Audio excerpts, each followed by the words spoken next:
Hey everyone, Winmore TCG here. Who am I here with? Nolan file. Yeah, brilliant. Nolan went X3 at London YCS, coming in at 72nd. And what did you play, Nolan? I played Adventure Cash. Oh, brilliant. That's a cool deck. Right, do you want to show us what was in your deck then? Yep, absolutely. So for the cash stuff, it's pretty standard. 3 unicorn. We'll spin them around.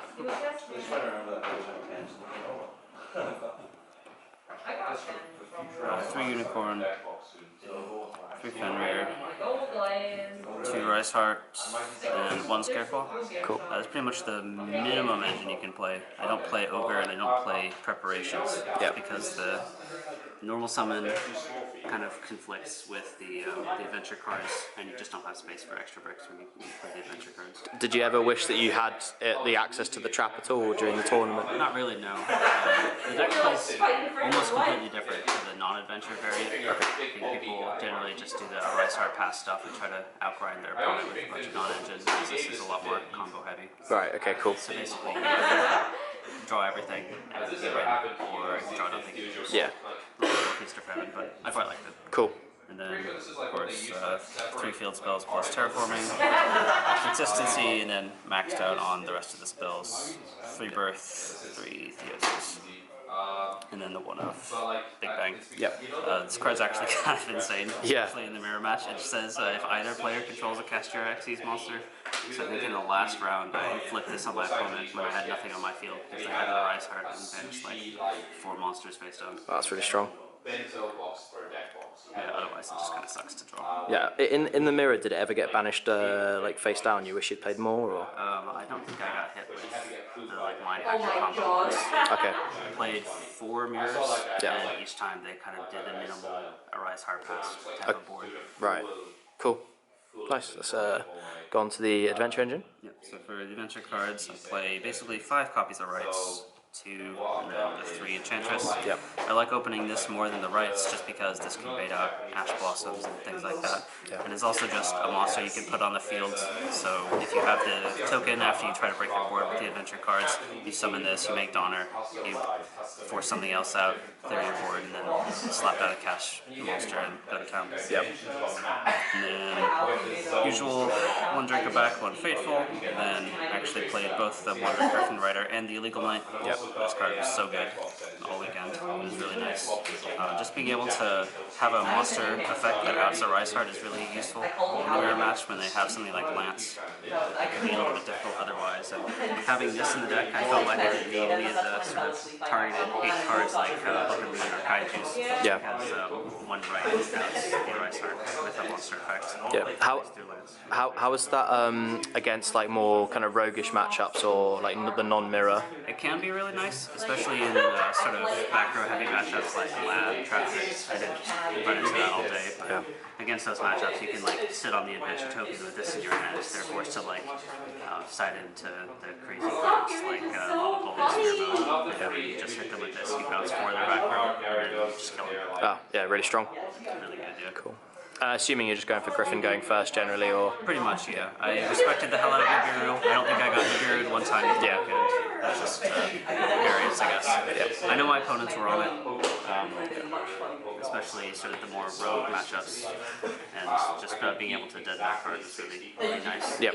Once you go for a more explosive play turn 1. Cool. Non-engine then? And for non-engine, I play 3 Frost for consistency, just kind of the god card Yeah. in Yu-Gi-Oh! Right now. You can find pretty much everything. Although I did whiff a lot with this card. Right. It's a bit unlucky. Mill for 6 and don't find a cash monster when you need one. Kind of sucks. If you can't unbrick yourself with this card, you can't unbrick yourself. Yeah, exactly. And then I played 8 hand traps to fill out the rest of the cards. Yep. 40 cards, by the way.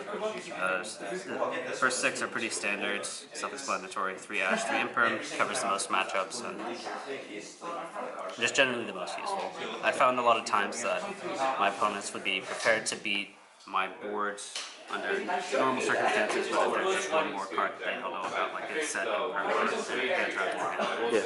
Yeah. So, With Imperm, were you ever worried that you were getting hit with like an evenly match or something and it would be dead a bit? that was definitely a big consideration. The Griffin helps with that a little bit, but I did try to keep as many cards in my hand as possible most of the time. Cool. And then the last two was two Nibiru. A lot of people were cold on this card, but I thought that if my opponent respects Nibiru, my deck is strong enough to beat them. If they disrespect it, then I have the card in my deck. Cool. And that worked out pretty well. Yeah, because a lot of the time in Cash, you don't really want that body on the board to stop you special summoning and stuff, but it kind of just works on the follow-up as well. It kind of ensures if your board gets broken, right? Yeah. Going first, this is like the best card to draw, just because this is like the ultimate insurance policy. Yeah. If you just leave a birth on your field, your board gets broken, your opponent has to come in, and you just hit them with nib, they have nothing, and then you just kill them. Yeah, that makes sense. Going second, it really doesn't matter. If you have to use this and clog your field, you can just summon the token and attack and crash. Yep. Or with the adventure cards, you have lots of extra bodies to link it into Donner and clear your field that way. Yeah, cool. It worked out really nice. I'm definitely glad I played it. Yeah. Nibiru is quite a big card, like for a lot of the top decks, I think, during the tournament. So. Yeah. Cool. In the extra deck, I played two Shangri-La Yeah. standards. I think I only did the double Shangri-La play once, but in the matchups it's good, it's insane. Yep. I think it was against Brandon that I summoned the double Shangri-La, and I saw that they were on Super Poly, and I was like that I really didn't want to let them even activate, so Yep. two Arise Arc. I didn't really see a need to play the third, especially in this deck, because it's a little bit faster than the Hero version. Yeah. If you're teched out fully for the mirror, you probably play three, but otherwise I think two is fine. Yeah, because some people were playing three because they thought maybe people were going for the Mind Hacker combo more often, but yeah, some people even played one. Do you think one would have been okay, or? If you leave one, if your extra deck ever gets ripped, just buy like a unicorn or something. That's immediately what they're going to take. Yeah. And that really takes a lot of the gas out of the deck after turn 1 or 2. Yeah. So probably not. I think 2 is the right number.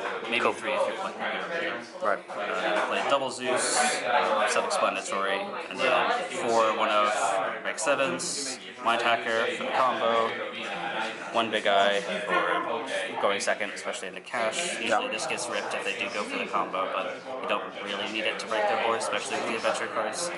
Just having it sometimes is nice. A good way to clear the field without having to destroy something. It's nice for adding like Mirror Jades and stuff like that. Then I play Dark Arm Dragon and Draco Sack. Dark Arm Dragon is crazy. It's not once per turn. Yep. Which is really nice. And you can use a few level 7s as well, can't you? Yeah.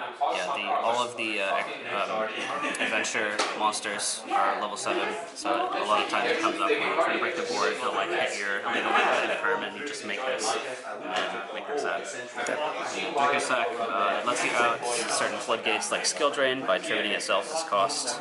And it also comes up with the adventure cards because I do play the Cherubini combo. So if you draw like 5 cash engine cards in your opening hand, a lot of times if you're playing your build, you're just cooked. Because there's nothing you can do that makes your board any stronger with just the engine.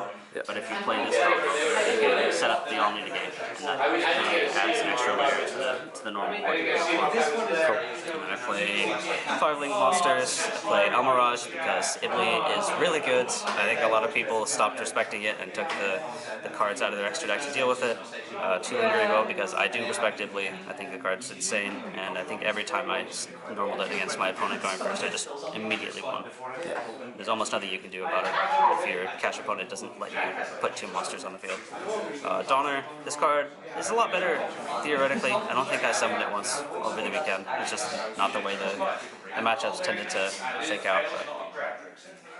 And finally the Cherubini for the combo with the sack. Did Cherubini come up much? A lot. Okay, cool. I think I probably did that combo maybe 3 times.